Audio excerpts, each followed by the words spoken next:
Təşəkkür edirəm, hörmətli Zahid müəllim, hörmətli tədbir iştirakçıları, hörmətli media nümayəndələri, hörmətli Prezident Administrasiyasının rəsmiləri. Biz həm də Elmlər Akademiyasının rəhbərliyi adından ona görə təşəkkür edirik ki, Azərbaycan elmində islahatların aparılması məsələsinə həsr olunmuş belə bir ictimai müzakirə, ictimai platforma təşkil ediblər. Əlbəttə ki, məqsəd burada göründüyü kimi Azərbaycan Respublikasının prezidenti cənab İlham Əliyevin Azərbaycan Milli Elmlər Akademiyasının 80 ilini həsr olunmuş toplantıda etdiyi çox məzmunlu strateji çıxışda səsləndirilən və Azərbaycan alimlərini və Azərbaycan elminin qarşısında qoyduğu vəzifələrin ətrafında müzakirələr aparılır. Mən xatırlayıram ki, cənab prezident sonuncu dəfə Azərbaycan Respublikasının prezidenti seçilərkən də qəbul etdiyi cəmiyyət qarşısında, xalq qarşısında söylədiyi fikirlər rəqəmsal inkişaf, kiber təhlükəsizlik, süni intellekt. Ondan sonra bir davamlı olaraq Azərbaycanda informasiya təhlükəsizliyi, kiber təhlükəsizlik, bu ilin yanvar ayında ölkəmizin rəqəmsal inkişaf konsepsiyasının qəbul etməsi, mart ayında süni intellektlə bağlı strategiyanın qəbul etməsi, sosial-iqtisadi inkişafla bağlı qəbul etdiyi dövlət sənədləri və eyni zamanda nəhayət alimlərimizin qarşısına çıxış edərkən həm humanitar, həm ictimai elmlər, eyni zamanda da dəqiq elmlər, yer elmlərin qarşısında ilavəsilə vəzifələr qoymuşdur. Bunlar hamısı anlaşılandır. Çünki qlobal dünyada gedən proseslər, risklər, müxtəlif təhlükələr artıq göz qabağındadır. Ölkəmizin özünün bu ildə yerinə düşər deyək ki, konstitusiya və suverenlik ili çərçivəsində aparılan bütün bu işlər, hesabatlar, Azərbaycan dövlətinin ərazi bütövlüyünün tam bərpa olunması eyni zamanda qlobal dünyada, xüsusən də virtual aləmdə Azərbaycan dövlətinin kiber suverenliyini də aktuallaşdırır. Kiber suverenliyi özü mürəkkəb anlayışdır. Onun arxasında müxtəlif deyək ki, komponentlər var ki, onun texnoloji suverenliyi var, onun başqa data suverenliyi var. Hətta dil suverenliyi ilə bağlı cənab prezident artıq dilə gətirdi ki, dilimiz artıq yəni ki, həm dövlət çərçivəsində, həm də ki, ümumiyyətlə qlobal aləmdə tək bir mədəni hadisə deyil, milli təhlükəsizliyin komponentlərindən biridir. Yəni dilimizə bax belə bir status verildi. Ona görə də Azərbaycan cəmiyyəti, xüsusən də ziyalılar, intellektual onun cəmiyyəsi, Azərbaycan alimləri artıq məsuliyyətini hiss etməlidir. Yəni bütün bu vəzifələri, müqəddəs vəzifələri, ali vəzifələri həyata keçirmək üçün başqa sahələrdə aparılan islahatlar kimi Azərbaycan elmində də ciddi islahatlar aparılmalıdır. Çünki bunun özünün obyektiv, subyektiv tərəfləri var. Bunu bu çərçivədə müzakirə etmək qeyri-mümkündür. Amma onu mən xüsusilə qeyd etmək istəyirəm ki, Azərbaycan elmi özü bir xüsusiyyətinə görə, mahiyyətinə görə mürəkkəb bir ekosistemdir, intellektual ekosistemdir. Azərbaycan elmi sahə elmidir, Azərbaycan elmi biznesdə var, Azərbaycan elmi dövlət sektorunda var, Azərbaycan elmi ayrı elmi müəssisələrdə var, Azərbaycan elmi universitetlərdə var. Yəni mürəkkəb bir demək mühitdir.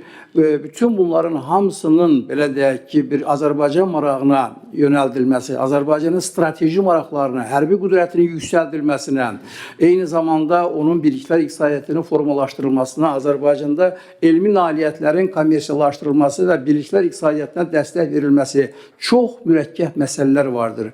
Ona görə də belə bir tədbirin, çərçivə tədbirinin, konseptual belə deyək ki, əsaslarla keçirilən tədbiri mən alqışlayıram. Amma bu istiqamətdə görüləcək işlər çoxdur. Mən arzu edərdim ki, bu işin təşəbbüskarları, indi burada Prezident Administrasiyasında yoldaş əyləşibdir. Bu işin demək önündə gedən Sosial Tədqiqatlar Mərkəzi və digər bizim həmkarlarımız, bax bu məsələni indi başlamışıqsa, mən məsəl üçün sayıram ki, ölkə səviyyəsində Azərbaycan maraqlarına xidmət edəcək Azərbaycan elminin koordinasiyası, Azərbaycan elminin idarə olunması, onun qiymətləndirilməsi, bunların hər birisi ayrıca xüsusi problemlərdir. Ondan sonra Azərbaycan elminin maliyyələşdirilməsi, tək o rəqəmlərdən söhbət getmir ki, filan ölkədə filan qədər faiz elmi ayrılıbdır.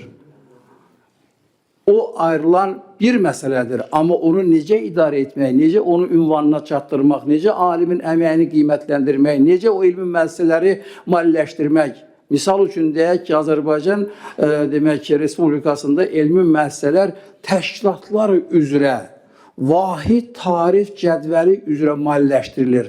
Hansı vəzifəni tutursan, kiçik elmiş ki, böyük elmiş ki, biraz o birisi ondan da böyük elmiş ki, konkret bir vəzifədir, işləsən də odur, işləməsən də odur.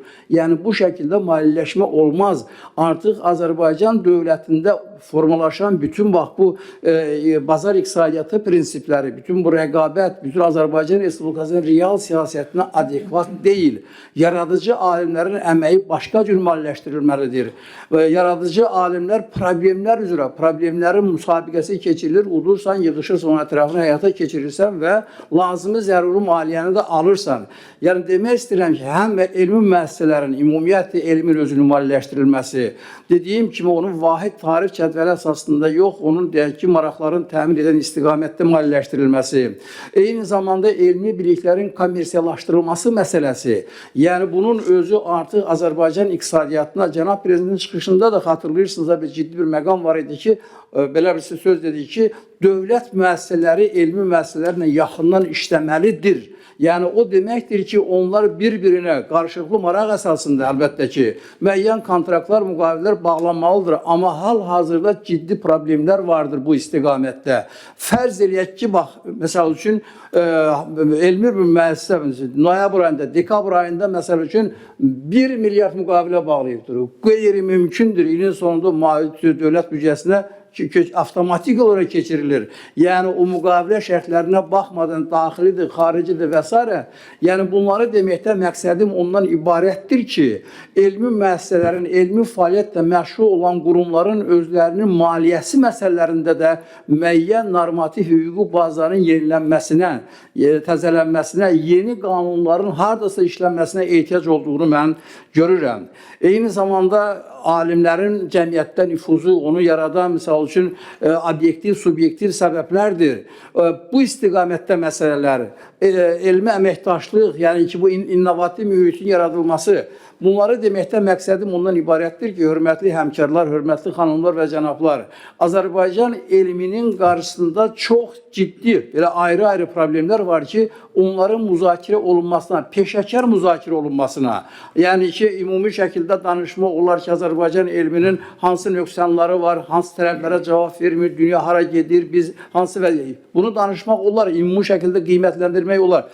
Amma dediyim kimi, bax, bu səpkili iclasları ayrı-ayrı mövzular üzrə qoymağı mən xahiş edərdim ki, yəni ki, bax, yığışsınlar o elmin maliyyəsindən məsul olan dövlət qurumları, mütəxəssislər və s. bir istiqamətdə, elmin kommersiyalaşdırılması ilə bağlı, elmi innovativ mühitin yaradılması ilə bağlı ayrı bir istiqamətdə xətt olmalıdır, mütəxəssislər toplaşmalıdır, idarə olunması, koordinə olunması, qiymətləndirilməsi, seçilməsi, nüfuz məsələsi, onların sosial müdafiəsi məsələsi, bunların ayrı-ayrı biz gündəliyə gətirsək, sizlərin köməyinizlə, Azərbaycan Milli Elmlər Akademiyası, Elm və Təhsil Nazirliyi müəyyən işlər görürlər. Mən bunu işin içərisində olduğum üçün bilirəm ki, müəyyən progresiv addımlar vardır. Burada Elm Təhsil Nazirliyi də əməyin qiymətləndirməsinə bağlı. Bunlar hamısı lokal xarakter daşıyır.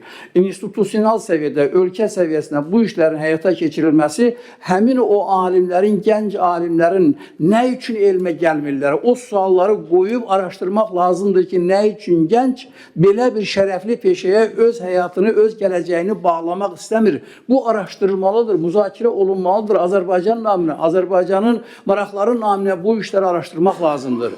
Yekun olaraq nə demək istəyirəm mən? Mən təklif edərdim ki, bütün bu dediyimiz o məsələləri əhatə edə biləcək bir vahid Azərbaycan Respublikası üzrə Cənab Prezidentin irəli sürdüyü əvvəlki çıxışlarında, əvvəlki dövlət sənədlərində və son Elmlər Akademiyasında çıxışı mən hesab edirəm ki, Azərbaycanda bir elmin inkişafına dair bir dövlət strategiyası formalaşmalıdır. Yəni, bu strategiyada Azərbaycanın özünün elmi doktrinası, Cənab Prezidentin çıxışında əks olunan vəzifələrin həyata keçirilməsi ilə bağlı aparılacaq təşkilatı, normativ hüquqi baza, digər hansısa qurumlar, strukturu islahatları, maliyyə islahatları, iqtisadi sağlamlaşdırma və s. bütün bunların hamısını özündə əks edə biləcək belə bir strategiyanın formalaşmasını və dövlət başçısının təqdim olunmasını biz arzu edərdik. Diqqətinizə görə çox sağ olun.